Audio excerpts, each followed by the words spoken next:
仕切り弁、ゲート弁はハンドルを回すと、流路に垂直にゲートが降りてきて、門を閉めるように流路を開閉します。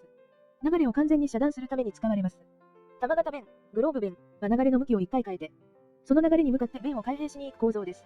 全体的に丸みを帯びた形になるので玉型弁と言います。遮断の性能もいいですが、流量の調整が得意なので、圧力、流量、温度などを自動制御するための操作弾としてもよく使われます。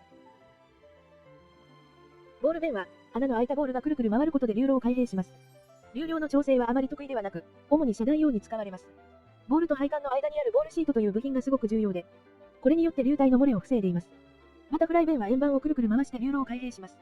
遮断性能はあまり良くありませんが、軽くて小さいので経済的で、流量調整もある程度可能です。